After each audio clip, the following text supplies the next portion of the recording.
আসসালামু আলাইকুম। সবাই কেমন আছেন? আশা করছি আল্লাহর রহমতে সবাই ভালো আছেন। তো আমার হাতে যে ফোনটি দেখতে পারতেছেন এটি হচ্ছে Samsung ব্র্যান্ডের ফোন। তো এই ফোনটাকে হচ্ছে চার্জে লাগিয়ে দিলাম। দেখেন এখানে 0.6, 0.5 এরকমটা এম্পিয়ার নিচ্ছে। কিন্তু এই ফোনটি কিন্তু কোনোভাবে ওপেন হয় না। তো এটি অন্য আরেকটা শপে দেখানো হয়। ওই ভাই বলছে যে এটি পাওয়ার আইসিতে প্রবলেম। তো উনার কাছে পাওয়ার আইসি নাই। তো দেখি এই ফোনটি খুলে যে এই ফোনটিতে পাওয়ার আইসির কোন জায়গাতে প্রবলেম এবং কি হচ্ছে কি কাজ এই বোর্ডটিতে করা হয়েছে। তো আসলে সেই বিষয়টি আমিও দেখব, আপনাদেরকেও দেখাবো। এখন এই ফোনটাকে লাটগুলো খুলে আমি মাদারবোর্ডটাকে বের করে নিব। তো অন্যান্য ভিডিওতে আমি লাটগুলো আগে থেকেই খুলে রাখি, কারণ হচ্ছে ভিডিওতে সময়গুলো বেঁচে যায়। আসলে অনেকে লং ভিডিও দেখতে চান না। তো এখান থেকে আমরা দেখব যে পাওয়ার আইসি সমস্যা নাকি সিপিইউ সমস্যা নাকি কোথায় থেকে এই সমস্যাগুলো আসে। এই বিষয়টি হচ্ছে আমরা প্রপারলি ভাবে দেখার চেষ্টা করব। তো দেখেন এখানে পাওয়ার আইসির যে ঢাকনাটি এটি কিন্তু ওঠানো রয়েছে এবং কি এখানে অনেক ধরনের পেস্ট আমি লেগে থাকা দেখতে পারতেছি।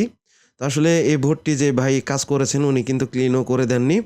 তো ক্যামেরাগুলোকে আমি সেপারেট করে নিয়ে নিচ্ছি। সেপারেট করে নিয়ে তারপর হচ্ছে বোর্ডের কন্ডিশনটা আমি আপনাদেরকে দেখাবো। যে পাওয়ার আইসিতেই কাজ করা হয়েছে নাকি অন্য কোনো আইসিতে বা আদার্স অন্য কোনো সেকশনে আরও কাজ করা হয়েছে, এই বিষয়টি হচ্ছে আমি আপনাদেরকে দেখাবো। তো দেখুন আমি সিপিইউ এবং কি স্টোরেজ আইসিটা এই ২ টার পাশে খুব যথাযথ ক্লিন দেখতে পারতাছি। এখানে কোনো ধরনের হচ্ছে কাজ করা হয় নাই, শুধুমাত্র পাওয়ার আইসিতেই কাজ করা হইছে। তো এখানে আমি পাওয়ার সাপ্লাই রিডিং দেখব। পাওয়ার সাপ্লাই রিডিং দেখে তারপরে আপনাদেরকে দেখানোর চেষ্টা করব এবং কি বোঝানোর চেষ্টা করব যে আসলে পাওয়ার আইসিতে কোনো সমস্যা নাকি কোন আইসি থেকে সমস্যা হতে পারে।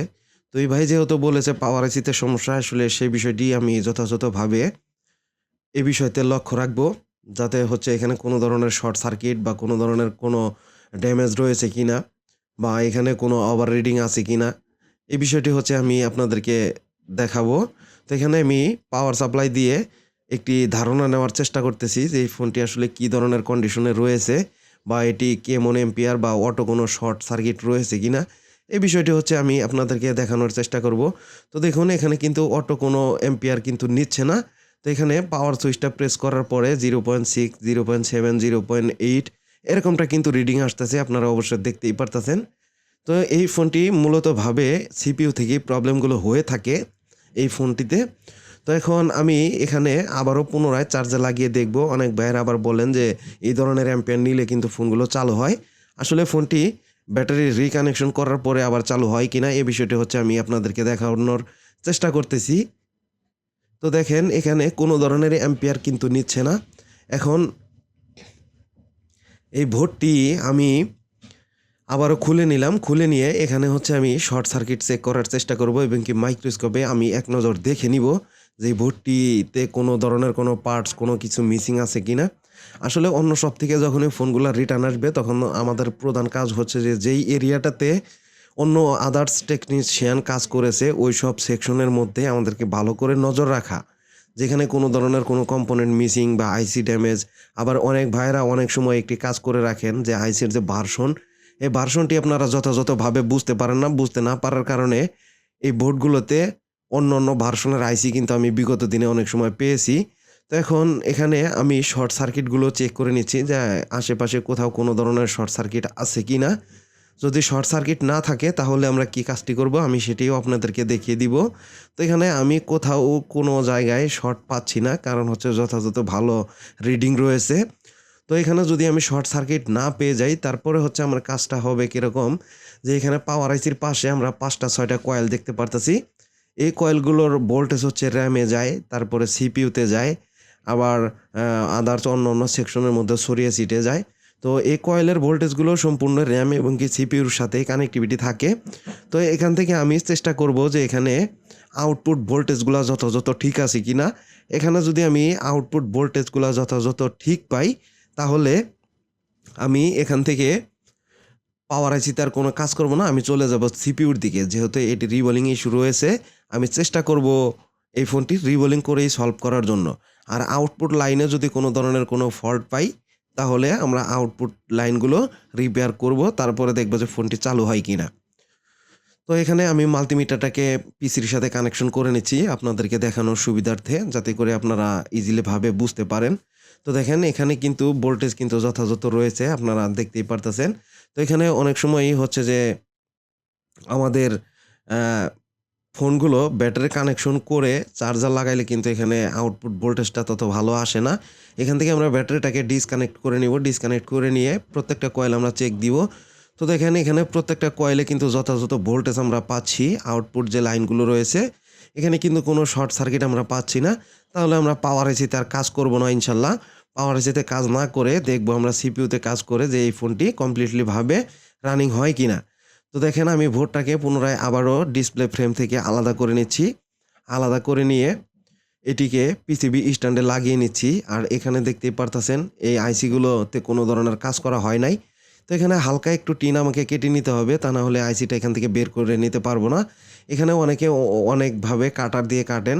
তো আসলে এগুলো ঢিল দিয়ে কাটলে মারমার্জিত দেখা যায় এবং কি সুন্দর সুন্দর দেখা যায়। তো আসলে এই বিষয়গুলোতে আমরা বলবো যে এখানে একটি ড্রিল ইউজ করার জন্য।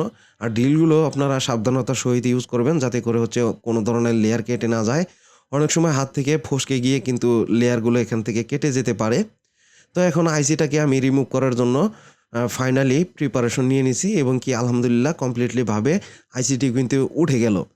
আসলে এখানে আইসিগুলো উঠানোর সময় খুব সেফভাবেই আমাদের থাকতে হবে, তা না হলে আমাদের কিন্তু প্রবলেম হতে পারে। আর এখানে অনেক সময়ই আমি খেয়াল করি যে আইসির নিচে অনেক সময় আইসিগুলো রিমুভ করতে গেলে আইসির নিচ থেকে রং উঠে যায়। এই রংগুলো উঠে গেলে তখন কিন্তু এখানে অনেকে ইউবি আঠা দিয়ে দেন না। ইউবি আঠা না দিয়ে দিলে এখানে কিন্তু শর্ট সার্কিট হওয়ার চান্স থাকে। তো এখানে যদিও আমার হাতে হালকা একটু রং উঠে যায় তখন কিন্তু আমি এখানে বাধ্যগত ইউবি গ্লু দিয়ে দিই।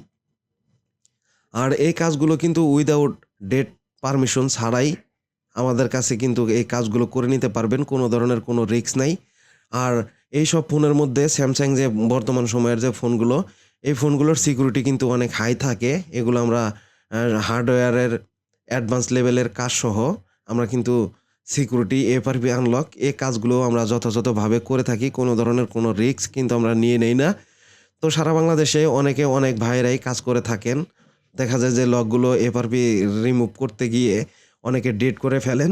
যার কারণে হচ্ছে এখানে আপনারা রিস্কটা নিয়ে নেন। আসলে বিগত দিনে এফআরপি লক এবং কি মাদারবোর্ডের যথাযথ কাজ আমি করেছি। কারণ হচ্ছে এখন আমার এগুলোতে ডেট পারমিশন আলহামদুলিল্লাহ লাগে না। তো আপনারা যদি সারা বাংলাদেশের আনাচে-কানাচে যে কোনো জায়গায় থেকে চান আমার কাছে ফোন পাঠাতে পারেন। তো আমি চেষ্টা করব আপনাদের ফোনগুলো যথাসাধ্য রিপেয়ার করে দেওয়ার। তো মাদারবোর্ডটি ক্লিন করা শেষ হয়ে গেল। এখন আমি আইসিটাকে রিবোলিং করে নিচ্ছি। আপনারা দেখতেই পারতেছেন। তো আপনারা যদি সারা বাংলাদেশের যে কোনো আনাচে-কানাচে থেকে যদি ফোনগুলো আমাদের থেকে পাঠান তাহলে খুব যথাসাধ্যভাবেই আমরা গুরুত্ব সহকারে এই কাজগুলো করে থাকি। যাতে করে হচ্ছে নেক্সট টাইমে কোনো ধরনের প্রবলেম না হয়।